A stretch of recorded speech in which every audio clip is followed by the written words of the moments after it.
ஸ்ரீ ராமாயணம் பாகம் 30. வானர சேனைகள் முதல் நாள் போருக்கு புறப்பட்டன. இலங்கை நகரத்தின் வாயிலில் புகுந்து ராமனின் கட்டளையின்படி மரங்களையும் மலைகளையும் எடுத்து அகழியை தூர்த்தன. வானர சேனையும் அசுர சேனையும் எதிர்த்து கடும் போர் புரிந்தன. வடக்கு வாயிலில் வச்சிரமுட்டி என்ற அசுர வீரன் கடும் போர் புரிந்தான். அதனால் வானரங்கள் பல மாண்டன. ஆதித்தன் மகனாகிய சுக்ரீவன் ஆலகால விஷம் போல் சீறி வச்சிரமுட்டியுடன் போர் புரிந்து அவனை மாய்த்தான். கிழக்கு வாயிலில் அரக்கர் சேனை தலைவன் ஆகிய பிரகத்தன் 1000 அம்புகளை ஏவி அரிகரங்களை கொன்று குவித்தான். வானர சேனை தலைவனாகிய நீலன் அவனை எதிர்த்து போர் புரிந்து கொன்றான். தெற்கு வாயிலில் சுபாரிசன் என்ற ஆசுர வீரன் பெரும்போர் புரிந்தான். வானரங்கள் வருத்தமுற்றன. அங்கதன் அவனை எதிர்த்து வதைத்தான். மேற்கு வாயிலில் துன்மகன் என்ற அசுர வீரனையும் 200 வெள்ளம் சேனைகளையும் அனுமார் அளவற்ற ஆற்றலுடன் போர் புரிந்து அளித்தார். தூதர்கள் ஓடி கிழக்கு வாயில் சேனாதிபதி பிரகத்தனும், தெற்கு வாயிலில் சுபாரிசனும், வடக்கு வாயில் வச்சிரமுட்டியும், மேற்கு வாயிலில் துன்முகனும் ஏனைய சேனைகளும் மாண்டார்கள் என்று ராவணனிடம் கூறினர். ராவணன் 1000 குதிரைகள் பூட்டியதும் இந்திரன் தந்ததும் ஆகிய கடல் போன்ற விசாலமுள்ள தேரில் ஏறி போருக்கு வந்தான். ராவணன் போருக்கு வருகிறான் என்று தூதர்கள் ஓடி ராமருக்கு அறிவித்தார்கள். ராமர் கோதண்ட பாணியாய் மூதண்டம் நடுங்க போர்க்களத்திற்கு வந்தார். ராமனுடைய வில்லோசையை கேட்டு வானர வீரர்கள் மூலைக்கொருவராக ஓடி ஒளிந்தார்கள். சூராதி சூரனாகிய சுக்ரீவன் ராவணனை தடுத்து அவனுடன் போர் புரிந்தான். ராவணன் விட்ட அன்பினால் சுக்ரீவன் மயங்கி விழுந்தான். ஆஞ்சநேயர் சுக்ரீவன் மயங்கி விழுந்தது கண்டு சீற்றம் கொண்டு ராவணனை பார்த்து, இலங்கை வேந்தனே, என்னுடன் போர் செய்யவா என்று கூறி மலை ஒன்றை பெயர்த்து ராவணன் மீது வீசினார். ராவணன் கனைகளை ஏவி அம்மலையை துகள்படுத்தினான். அனுமார் ஒரு மாமரத்தை பிடுங்கி ராவணன் மீது எறிந்தார். ராவணனுடைய சாரதி தலை விழுந்தது. வேறு சாரதி தேரில் ஏறினான்.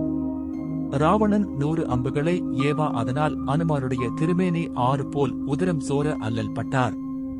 லட்சுமணர் இதனைக் கண்டு உள்ளம் உலைந்து 1000 பானங்களை ஏவி அசுர சேனைகளை அழித்தார்.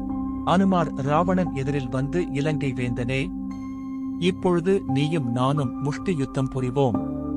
உன்னுடைய மார்பில் நான் குத்துவேன், நீ பிழைத்துக் கொண்டால் என்னுடைய மார்பில் குத்து, நான் பிழைத்துக் கொண்டால் இனி உனக்கும் எனக்கும் போர் புரியும் நிலைமை இல்லை என்றார். ராவணன் அனுமாருடைய வீர வசனத்திற்கு இணங்கி தன் மார்பை காட்டி நின்றான். அனுமார் 5 விரல்களையும் மடக்கி ராவணன் மார்பில் ஓங்கி குத்தினார்.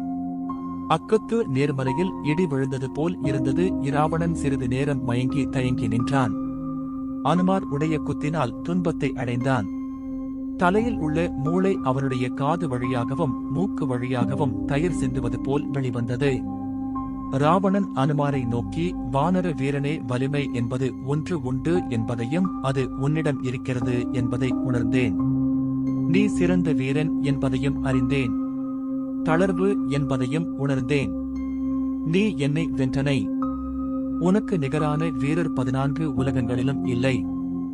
இனி உன் மார்பில் நான் குத்துவேன். அக்குத்தினால் நீ மாண்டு ஒழிவாய். ஒருகால் நீ பிழைத்துக் கொண்டால் உனக்கு அழிவில்லை. உன்னால் என்னை கொல்ல முடியவில்லை, என்னால் உன்னை கொல்ல முடியவில்லை. ஆதலால் உனக்கும் எனக்கும் போர் இல்லை என்று புகழ்ந்து கூறினான்.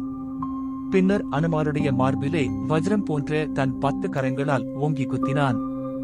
ராவணனுடைய குத்தினால் ஆஞ்சநேயர் மூர்ச்சித்து சலித்து மேருமலை போல் உலகை மறந்து நின்றார்.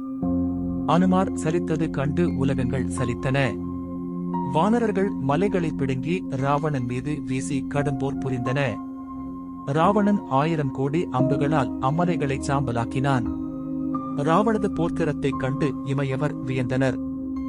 லட்சுமணர் வில்லை வளைத்து 100 கோடி 100,000 கோடி அம்புகளை ஏவி பான மழை பொழிந்தார்.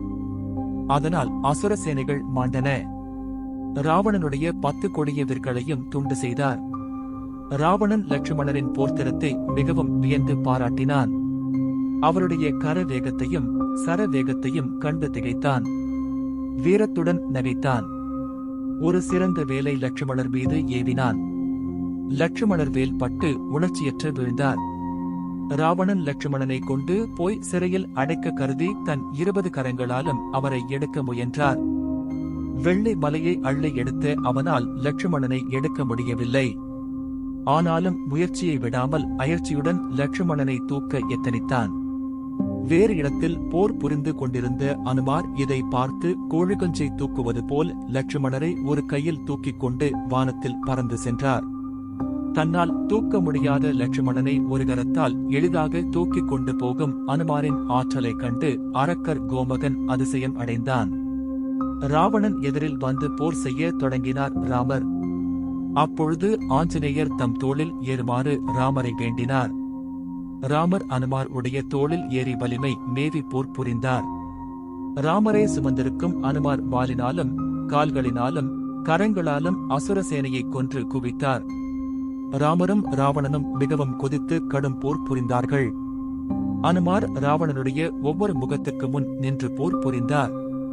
அவன் கையில் இருந்து விற்களை பிடுங்கி எறிந்தார். தீர்க்குதிரைகளை கொன்றார். ராவணனுடைய 10 விற்களையும் ராமர் அறுத்தெறிந்தார். ராமர் ஒரு வினாடியில் ராவணனுடைய 10 மணி மகுடங்களை வீழ்த்தினார். அதனால் ராவணன் சந்திரனை இழந்த இரவையும் சூரியனை இழந்த பகலையும் ஒத்து நின்றான். சந்திரன் இல்லாமையானால் அது இரவாகும். சூரியன் இல்லாத பகல் கிடையாது. இப்போது கவிச்சக்கரவர்த்தி ஆதித்தன் இல்லாத பகலும் ஒத்தான் என்று கூறுகின்றார். இதனை இல்பொருள் உவமை என்று புலவர்கள் கூறுவர். அது முற்றும் பொருந்தாது. சூரியன் இல்லாமையானால் பகலே கிடையாது. ராவணனுக்கு பூத உடம்பு புகழ் உடம்பு என்று 2 உடம்புகள் இருந்தன. மணிமகுடம் போய் அவன் ஒளியிலிருந்து சந்திரன் இல்லாத இரவை போல் பூத உடம்புடன் இருந்தான். சூரியன் இல்லாமையால் பகல் இல்லாமல் போவது போல் அவனுடைய புகழுடம்பு இல்லாமல் மறைந்துவிட்டது. கம்பநாடருடைய கவித்திறன் கண்டு களிக்கத்தக்கது. ராவணன் தேரிழந்து, வீரன் என்ற பேரிழந்து, சேனைகள் சூழ நின்ற சீரிழந்து, படையிழந்து, கம்பீரமான நடை இழந்து, மார்பிலிருந்து பூந்தொடை இழந்து, பூச்சக்கர குடை இழந்து, வில்லிழந்து, தனிப்பெரும் தலைவன் என்ற சொல்லிழந்து, மானம் இழந்து விழுதுடன் கூடிய ஆலமரம் போல் வெறும் கையனாய் நின்றான். நாணினான். கால் பெருவிரல் நிலங்களித்து கடைக்கண்ணால் ராமரை பார்த்து நின்றான். கருணைக்கடலாகிய ராமச்சந்திரமூர்த்தி ஒரு அம்பினை ஏவி ராவணன் உடைய 10 தலைகளையும் கீழே தள்ளி இருக்கலாம். எளிதிலே இதனை செய்திருக்கலாம். அவ்வாறு எம்பெருமான் செய்யவில்லை. தேய்ந்த சந்திரனை ராகு கேதுகள் பற்றுவதில்லை. தேய்ந்து கோவிந்தவனை கொல்லுதல் தம்பீரத்துக்கு அழகன்று என்று எண்ணினார். ராவணன் மீது இரக்கம் கொண்டார். தம்முடைய தர்மபத்தினியை கவர்ந்த மகாபாதகனை கண்டு சீற்றம் அடைந்தார் இல்லை. அவருடைய நிலைமைக்கு இறங்கினார். சில அறிவுரைகளை பகர்கின்றார். தசக்ரீவா, தருமத்தினாலல்லது வலிமையால் மட்டும் பெரும் போரில் வெற்றி பெறுவது தேவர்களுக்கும் அரிது என்பதை உன் மனதில் உறுதியாக எண்ணுக. பாவி, இலங்கைக்கு போக வேண்டும் என்று பரபரக்கின்றாய். மெலிந்திருக்கும் உன்னை நான் கொல்ல விரும்பவில்லை. அறந்தான் வெல்லும், ஆயுதம் வெல்லாது என்பதை இதனால் உணர்ந்து கொள். நீ அறம் வெல்லும் என்பதை இப்போதாவது உணரக் கடவாய். ஐயா, உன்னுடைய சேனைகள் யாவும் சூறாவளி காற்றில் இலவம் பஞ்சு பறப்பது போல் அழிந்து உடைந்தன. உன் மனைவி மண்டோதரி உன்னை எதிர்பார்த்துக் கொண்டிருப்பாள். அவள் சிறந்த உத்தமி. இன்று போய் உண்டு உறங்கி இளைப்பாறிவிட்டு வேறு ஆயுதங்களை எடுத்துக்கொண்டு நாளைக்கு போருக்கு வா என்று கூறி அருள் புரிந்தார். கங்கை நதி பாய பாக்கு குலைகளில் வாழைமேன் தாவும் வளமை உடைய கோசல நாட்டுக்கு உரிய வள்ளலாகிய ராமச்சந்திர மூர்த்தி வாரத்துடனும் ஈரத்துடனும் கருணை ததும்ப கூறினார். ராமச்சந்திர மூர்த்தி பரமசத்துருவும் தமது மனைவியை கவர்ந்தவனும் துர்க்குண களஞ்சியமான ராவணனுக்கு கருணை புரிந்து பரிந்து அருளுரை கூறினார். ராவணன் ராமபிரானுடைய கருணை திறத்தை எண்ணி இலங்கையை நோக்கிப் போகின்றான். போரில் தோல்வியுற்ற ராவணன் திசை யானைகளுடன் போர் செய்து மார்பின் வலிமையையும் கைலை மலையை எடுத்து தோளின் திறமையையும் இசை வல்லார் ஆகிய நாரத முனிவர் மகிழச் சாமவேதம் பாடிய நாவையும் மாலை அணிந்த 10 மணி மகுடங்களையும் சிவபெருமான் தந்த வாளாயுதத்தையும் தன் ஒப்பற்ற வீரத்தையும் போர்க்களத்தை விட்டு விருங்கியுடன் இலங்கை மாநகரம் சென்றான். தன்னை தக்க தருணத்தில் பயன்படுத்திக் கொள்ளாததால் சிவபெருமான் தந்த வாள் அவனை விட்டு விலகி போயிற்று. அப்படி ராவணன் சென்ற பொழுது ஒரு மனிதனுக்கு தோற்றான் என்ற பலி அவனை தொடர்ந்து சென்றது. நாணத்தினால் கரங்களை தொங்கவிடாமல் தூக்கிக் கொண்டு நடந்து தன் நகரை அடைந்தான். ஆதித்தன் அஸ்தகிரியை அடைந்தான். ராவணன் போரில் தோற்ற நாணத்தால் திசைகள் எவற்றையும் பார்க்கவில்லை. தன்னை காண வந்த மனிதர்களையும் பார்க்கவில்லை. கடல் போன்ற தன் சேனைகளையும் பார்க்கவில்லை. பெண்கள் தங்கள் கண்களால் தனித்தனியே அவனை நோக்கத்தான் அவர்களை நோக்காதவனாய் நிலைமைகள் என்ற பெண்ணையே நோக்கிக் கொண்டு போனான். தனியான இடத்தில் சென்று மணித்தவிசில் இருந்தான். மனகதி, வாயுவேகன், மருத்தன், மாமேகன் என்று 4 தூதுகளிலும் உள்ள நமது சேனைகளை அழைத்து வாருங்கள் என்று கூறி அனுப்பினான். ராவணன் தன்னை கண்டு வானுலகில் இருப்பவர்களும் மண்ணுலகில் இருப்பவர்களும் தான் கண்டு நகத்த பகைவர்களும் சிரிக்கின்றார்களே என்று நாணினான். இல்லை, நீண்ட கண்களை உடைய சீதை சிரிப்பாளே என்று பேதையாகிய அவன் நாணி வருந்தலானான். சீதை தன் நிலையைக் கண்டு ஏளனமாக சிரிப்பாளே என்று எண்ணி நாணி வருந்திய ராவணனை அவனுடைய இளைய பாட்டனார் ஆகிய மாலியவான் கண்டார். அவன் அருகில் அமர்ந்து அன்புடன் கேட்டார். பேரப்பிள்ளையே, வாடியிருக்கின்றனையே, உனக்கு வந்த துன்பம் என்னே என்று வினவினார். ராவணன் கூறத் தொடங்கினான். தாத்தா, சிவபெருமானை தலைமையாக கொண்டு 3 புவனங்களும் எதிர்த்தாலும் லட்சுமணனை வெல்ல முடியாது. ராமன் என்னுடன் போர் செய்த போது அவனுக்கு கோபமோ பரபரப்போ வேகமோ உண்டாகவில்லை. தன் சிறிய தாயின் செவிலி தாயாகிய மந்தரையின் கூன் மீது அந்த கூன் நிமிரட்டுமே என்று கருணையால் மண்ணுருண்டையை எரிந்தது போல் என்னுடன் விளையாட்டாக போர் புரிந்தான். அவனுக்கு கோபம் வந்திருந்தால் நான் இங்கு வந்திருக்க மாட்டேன். நமருலகம் போயிருப்பேன். என்னுடைய 200 வெள்ளம் சேனைகளையும் ராமன் அளித்த வீரத்திரத்தை என்னவென்று சொல்லுவேன்? ராமனுடைய பானங்களை உலகமெங்கும் புகுவனவேயன்றி ஊழிக்காலம் சென்றாலும் ஓய்வடையா. நெருப்பையும் இருக்கும், 8 பொறுப்பையும் இருக்கும், திசைகளையும் இருக்கும், சொல்லும் வாயையும் இருக்கும், நினைக்கின்ற மனதையும் இருக்கும். நான் இந்திரனுடைய வஜ்ராயத்தையும் ஈசனுடைய சூலாயுதத்தையும் திருமால் உடைய சக்கராயத்தையும் பார்த்திருக்கின்றேன். ஆனால் இந்த ராமனுடைய ஆயுதங்களைப் போல் எங்கும் கண்டதில்லை. அந்த ஆயுதங்களின் தாக்குதலை என்னையன்று யார் தாங்க வல்லார்? தாத்தா, 1000 தோள்களை உடைய கார்த்தவீரியன் சிறந்த வீரன். அவனை ஒப்பார் இல்லை என்று எண்ணி இருந்தேன்.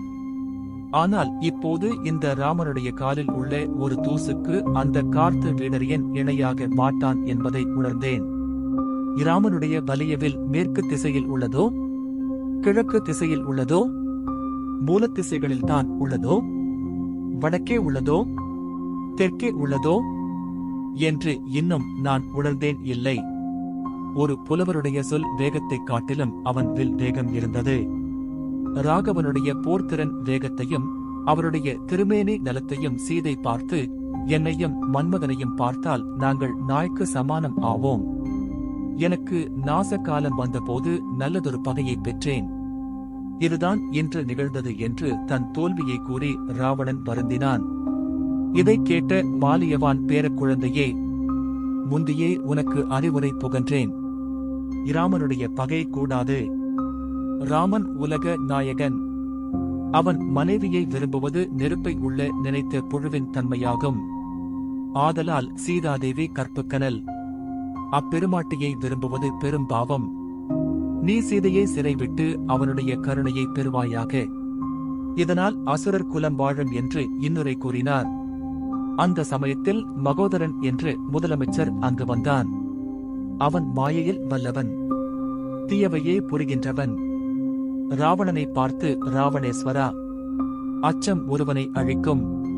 சிவபிரானுடன் கைலை மலையை அள்ளி எடுத்து உன் ஆற்றலுக்கு இணையுண்டா? வென்றவர் தோற்பார், தோற்பவர் வெல்வார். வெற்றியும் தோல்வியும் உலக இயல்பு. ஆவியை விட்டாலும் விடலாம், தேவியை விடக்கூடாது. சீதையை சிறை விட்டால் தேவர்கள் சிரிப்பார்கள். ஆதனால் உன் தம்பி கும்பகர்ணனை அனுப்பி பகைவரை அழைத்து நலம் பெற்று வாழ்க என்று கூறினான். ராவணன் அவன் சொல்லை மெச்சி, என் தம்பி கும்பகர்ணனை எழுப்பி வாருங்கள் என்று ஏவலரை ஏவினான். காவலராகிய தேவரில் சிலர் சென்று கும்பகர்ணனை எழுப்புகின்றார்கள். ஏ கும்பகர்ணா, உங்கள் மாய வாழ்வு அனைத்தும் இன்றுடன் முடியப் போகிறது. எழுந்திரு, எழுந்திரு. இன்னும் தூங்க வேண்டும் என்று விருப்பமிருந்தால் கால தூதனின் கையில் போய் உறங்குவாய் என்று எழுப்பினர். அவன் எழுந்தான். இல்லை, குதிரைகள், யானைகள் இவைகளை ஆயிரமாக அவனை மிதிக்கவிட்டு எழுப்பினார்கள். அந்த விலங்குகள் ஏறி மிதிப்பது அவனுக்கு சொரிந்துவிட்டது போல இருந்தது. அவன் திரும்பி படுத்துக் கொண்டான். ராவணன் அவனை எழுப்புமாறு 1000 மல்லரை ஏவினான். அவர்கள் சென்று தாரை, சங்கு முதலிய கருவிகளை அவன் காதில் வைத்து ஊதினார்கள். அவன் அருகில் சென்றவுடன் மூச்சுக்காற்றால் அவன் நாசிக்குள்ளே போவதும் வருவதுமாக அவர்கள் இடர்பட்டார்கள். அங்குள்ள நாற்காலிகளும் வேறு பல ஆசனங்களும் அவன் நாசிக்குள்ளே சென்று ஊசலாடின. 1000 குதிரைகளை அவன் மீதில் ஏற்றி மிதிக்க வைத்தார்கள். பல மல்லர்கள் அவன் மூக்கிலும் காதிலும் உள்ளே சென்று எழுப்பினார்கள். அடித்தும் இடித்தும் அவனை துயிலுறுமாறு செய்தார்கள். சம்பட்டியாலும் கோடாரியாலும் அவன் கன்னத்தில் அடைக்கு கும்பகர்ணன் துயிலை துறந்து எழுந்தான். உணவு எங்கே என்று கேட்டான். 600 வண்டியில் உள்ள அன்னத்தையும் 16,000 குடங்களில் உள்ள மதுவையும் உண்டு பசியாராது பரிதவித்தான். பின்னர் 1200 எருமைகளை பொறிகடலையை தின்பது போல தின்றான். தின்றுவிட்டு மீண்டும் கண்மூடி உறங்கலானான். கிங்கரர்கள் அவன் காதல் சங்கு நாதம் போல் உன் அண்ணன் அழைக்கின்றான் என்று கூற துண்ணென எழுந்து அண்ணனிடம் சென்றான். தொடரும்.